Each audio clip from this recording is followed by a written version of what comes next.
प्यारे बच्चों, अब हम पढ़ेंगे बचपन पाठ का अंतिम भाग पार्ट 6 और उसका पार्ट 1। सर्वर स्कैंडल पॉइंट के ठीक सामने उन दिनों एक दुकान हुआ करती थी जिसके शोरूम में शिमला कालका ट्रेन का मॉडल रखा हुआ था। सर्वर एक व्यक्ति का नाम है। लेखिका उसे संबोधित करती हुई कहती है कि स्कैंडल पॉइंट के ठीक सामने, बिल्कुल सामने, उस समय एक दुकान होती थी और उस दुकान के शोरूम में शिमला कालका ट्रेन यानी शिमला से कालका तक जो गाड़ी जाती थी उस गाड़ी का मॉडल रखा हुआ था।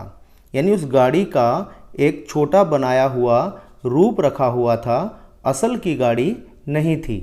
ठीक है, ये गाड़ी शिमला से कालका तक चलती थी। इसकी पटरियाँ, उस पर खड़ी छोटे छोटे डिब्बों वाली ट्रेन। उस मॉडल में बच्चों क्या दिखाया हुआ था? उस गाड़ी की पटरियाँ थी जिस पर गाड़ी दौड़ती है और उस पटरियों पर, उन पटरियों पर खड़ी छोटे छोटे डिब्बों वाली ट्रेन, रेलगाड़ी। एक और लाल टीन की छत वाला स्टेशन और सामने सिग्नल देता खंबा, थोड़ी थोड़ी दूर पर बनी सुरंगें। लेखिका यहाँ बता रही है कि शिमला कालका ट्रेन का जो मॉडल रखा हुआ था वो किस प्रकार का दिखाई दे रहा था, जिससे हमें शिमला कालका ट्रेन के सही रूप का पता लग जाता है। तो एक तरफ लाल टीन की छत वाला स्टेशन था, यानी स्टेशन जिसके ऊपर टीन की छत है और वो लाल रंग की है, और उसके सामने सिग्नल देता खंबा। सिग्नल होता है बच्चों जो ट्रेन के आने जाने की, रुकने की सूचना देता है, वो सिग्नल होता है। तो सामने सिग्नल देता खंबा, थोड़ी थोड़ी दूर पर बनी हुई सुरंगें भी वहाँ दिखाई हुई थी। पिछली सदी में तेज़ रफ्तार वाली गाड़ी वही थी। सदी का मतलब होता है बच्चों शताब्दी। 100 वर्षों से एक सदी बनती है, 100 वर्षों के समूह को कहते हैं। पिछली शताब्दी में तेज़ रफ्तार वाली गाड़ी वही थी। रफ्तार मैंने गति, तेज़ गति वाली गाड़ी वही थी। कौन सी गाड़ी बच्चों? जिस गाड़ी का अभी हम जिक्र कर रहे थे, शिमला कालका ट्रेन। कभी कभी हवाई जहाज़ भी देखने को मिलते। दिल्ली में जब भी उनकी आवाज़ आती, बच्चे उन्हें देखने बाहर दौड़ते। यानी बच्चे अपने घरों से बाहर निकल आते जब उन्हें हवाई जहाज़ की आवाज़ आती, क्योंकि बच्चों में एक उत्सुकता थी। कभी कभी हवाई जहाज़ दिखाई देते थे तो बच्चों को हवाई जहाज़ देखना पसंद था, इसलिए वे घर से बाहर दौड़े आते थे। दिखता एक भारी भरकम पक्षी उड़ा जा रहा है पंख फैलाकर। यानी जब वे हवाई जहाज़ को देखते थे तो उन्हें ऐसा लगता था जैसे एक कोई बहुत बड़ा, बहुत भारी वज़न का पक्षी अपने पंख फैलाकर उड़ा जा रहा है। यह देखो और वह गायब। इसका मतलब है कि हवाई जहाज़ की गति बहुत तेज़ थी और उस गति के कारण जैसे ही हम उसे देखते, पल भर में ही वह गायब हो जाता था। उसकी स्पीड ही इतनी तेज़ लगती। स्पीड यानी गति, उसकी गति बहुत तेज़ होती थी। हाँ, गाड़ी के मॉडल वाली दुकान के साथ एक और ऐसी दुकान थी जो मुझे कभी नहीं भूलती। यह वह दुकान थी जहाँ मेरा पहला चश्मा बना था।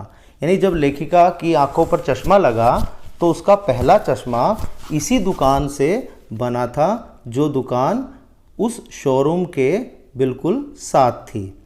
ठीक है, चश्मे की दुकान थी। वहाँ आँखों के डॉक्टर अंग्रेज़ थे।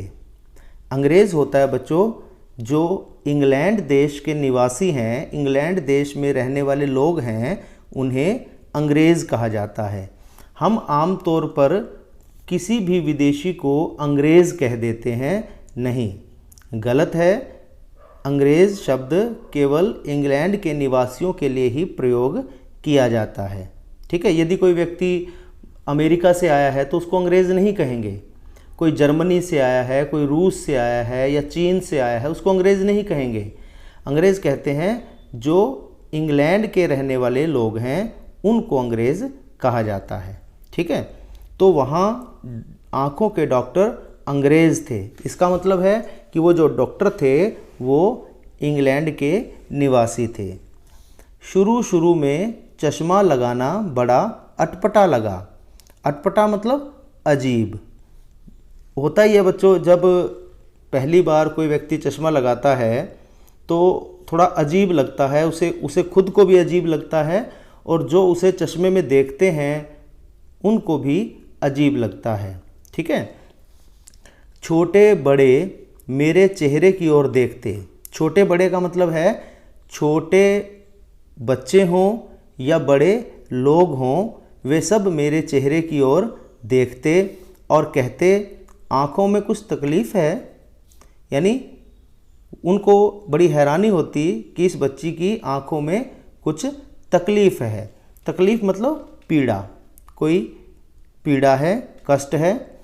इस उम्र में ऐनक, देखो विस्मयादिबोधक चिन्ह लगा हुआ है, इसका मतलब वे हैरानी व्यक्त करते थे कि इतनी छोटी उम्र में ऐनक, ऐनक मैंने चश्मा, कि इतनी छोटी उम्र में ही चश्मा लग गया।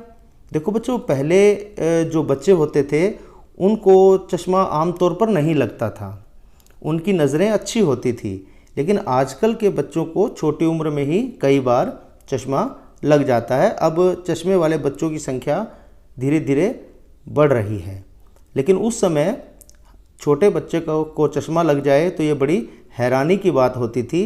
इसीलिए सभी हैरानी प्रकट करते थे कि इस उम्र में ऐनक। दूध पिया करो, यानी चश्मा उतर जाएगा, इसके लिए मैं डॉक्टर साहिब का कहा दोहरा देती। यानी लेखिका कहती है कि जब भी मुझे कोई कुछ कहता तो मैं वही बात उनके सामने कह देती जो मुझे डॉक्टर साहब ने कही थी। कुछ देर पहनोगी तो ऐनक उतर जाएगी। ठीक है, वैसे डॉक्टर साहिब ने पूरा आश्वासन दिया था। आश्वासन का अर्थ होता है तसल्ली। डॉक्टर साहब ने पूरी तसल्ली दी थी, लेकिन चश्मा तो अब तक नहीं उतरा। नंबर बस कम ही होता रहा। यानी चश्मे का नंबर होता है बच्चों कि 1 नंबर, 1.25, 1.5, पौने 2, 2, 2.5, 3 ऐसे नंबर होते हैं चश्मे के। तो लेखिका कहती है कि चश्मा तो अब तक नहीं उतरा, बस उसका नंबर ही कम होता गया। मैं अपने आप इसकी जिम्मेवार हूँ। लेखिका का चश्मा नहीं उतरा, इसके लिए वह अपने आप को जिम्मेवार मानती है। यानी वो ये कहना चाहती है कि चश्मा तो उतर जाता, लेकिन मेरी कुछ कमियां रही जिसकी वजह से ये चश्मा नहीं उतरा।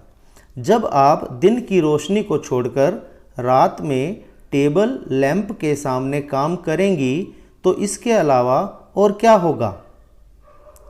इसका मतलब है कि लेखिका दिन की रोशनी को छोड़कर रात में टेबल लैंप के सामने काम करती थी।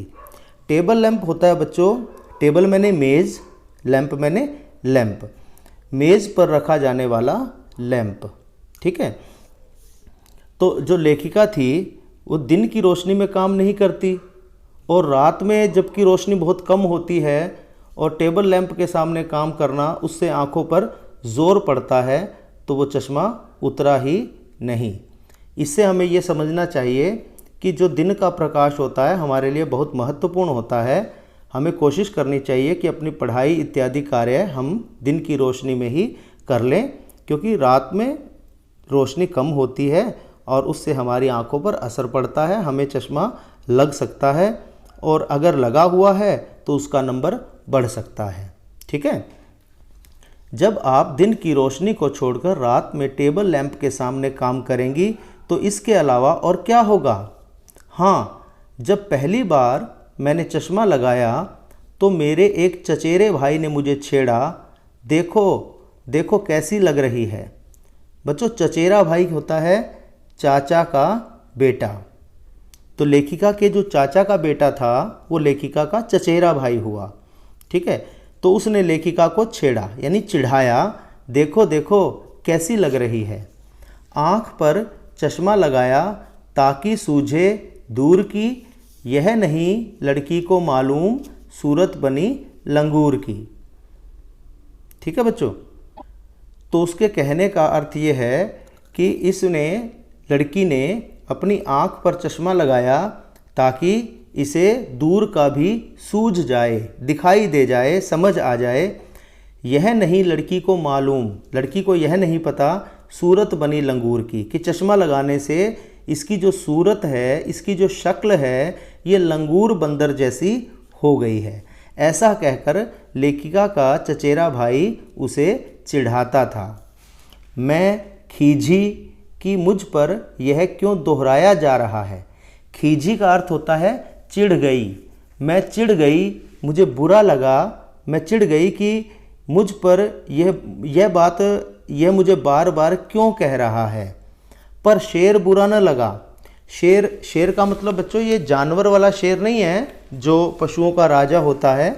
शेर है ये जो कविता की जो 4 पंक्तियां ऊपर दी गई हैं, इनको शेर कहा गया है। जैसे ये आँख पर चश्मा लगाया ताकि सूझे दूर की, यह नहीं लड़की को मालूम सूरत बनी लंगूर की। ये जो 4 पंक्तियां हैं इनको शेर कहा गया है, उर्दू में कहा जाता है। पर शेर बुरा न लगा। जब वह चाय पीकर चले गए तो मैं अपने कमरे में जाकर आईने के सामने खड़ी हो गई। आईना मतलब दर्पण, मिरर, शीशा। मैं शीशे के सामने खड़ी हो गई, कई बार अपने को देखा, ऐनक उतारी, फिर पहनी, फिर उतारी, देखती रही।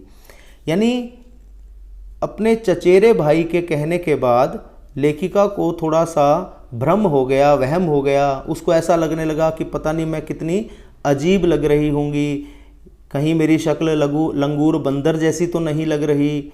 तो ऐसा सोच कर वो आईने के सामने खड़ी हो गई।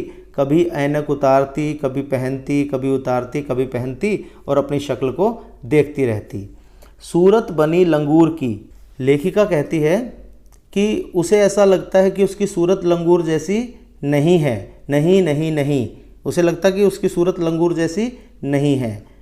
फिर उसको उसकी बात याद आती अपने चचेरे भाई की। वो कहता है कि सूरत बनी लंगूर की, यानी तुम्हारी सूरत लंगूर जैसी है। हाँ, ठीक है। मैंने अपने छोटे भाई का टोपा उठाकर सिर पर रखा, कुछ अजीब लगा।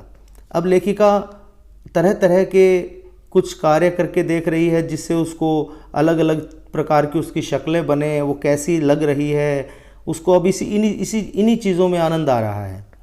मैंने अपने छोटे भाई का टोपा उठाकर सिर पर रखा, कुछ अजीब लगा, अच्छा भी और मजाकिया भी। तब की बात थी, अब तो चेहरे के साथ घुल मिल गया है चश्मा। देखो बच्चों, जब हम बहुत लंबे समय तक चश्मा लगाते हैं तो बाद में वह चश्मा अजीब नहीं लगता। शुरू में चेहरे पर चश्मा हमें भी अजीब लगता है और देखने वालों को भी अजीब लगता है, लेकिन धीरे धीरे कई साल चश्मा लगाने के बाद हमें भी उस चश्मे की आदत हो जाती है और देखने वालों को भी आदत हो जाती है, तब अजीब नहीं लगता। ठीक है, लेखिका यही बात कह रही है। जब कभी उतरा हुआ होता है तो चेहरा खाली खाली लगने लगता है। यानी जब वह कभी अपना चश्मा उतारती है तो उसे अपने चेहरे में कुछ कमी नज़र आती है, उसे कुछ खाली खाली लगता है, उसे ऐसा लगता है जैसे चेहरा चश्मे के बिना अधूरा है। याद आ गया वह टोपा, काली फ्रेम का चश्मा और लंगूर की सूरत। अब लेखिका को ये सारी बातें याद आ गई हैं। हाँ, इन दिनों शिमला में मैं सिर पर टोपी लगाना पसंद करती हूँ। मैंने कई रंगों की जमा कर ली हैं। जमा करना मतलब इकट्ठा करना। मैंने कई रंगों की टोपियाँ इकट्ठी कर ली हैं। कहाँ दुपट्टों का ओढ़ना और कहाँ सहज सहल सुभीते वाली हिमाचली टोपियाँ। तो लेखिका कह रही है कि कहाँ तो दुपट्टों का ओढ़ना, यानी दुपट्टे ओढ़ना थोड़ा कठिन, दुपट्टा मतलब चुन्नियाँ ओढ़ना उसे थोड़ा सा मुश्किल लगता है, और हिमाचली टोपियाँ जो बहुत सहज हैं, सहज मैंने बहुत सरलता से पहनी जाती हैं। सहल, सहल मैंने जो पहनने में आसान हैं, और सुभीते, सुभीते मतलब सुविधाजनक। इन तीनों शब्दों का अर्थ लगभग एक जैसा ही है, कोई अंतर नहीं है, बस शब्दों का प्रयोग किया हुआ है। कहाँ दुपट्टों का ओढ़ना और कहाँ सहज सहल सुभीते वाली हिमाचली टोपियाँ। यानी लेखिका ये कहना चाहती है कि दुपट्टों का ओढ़ना थोड़ा मुश्किल काम है, इसकी बजाय हिमाचली टोपियाँ पहन ली जाएं तो वे बड़ी सरल होती हैं और बड़ी सुविधाजनक होती हैं। ठीक है बच्चों, यहाँ हमारा बचपन पाठ समाप्त होता है। यहाँ कृष्णा सोबती ने अपने जीवन के, अपने बचपन के पुराने अनुभवों को, यादों को हमारे सामने प्रकट किया है। आशा है यह पाठ आपको अच्छे से समझ में आया होगा। धन्यवाद।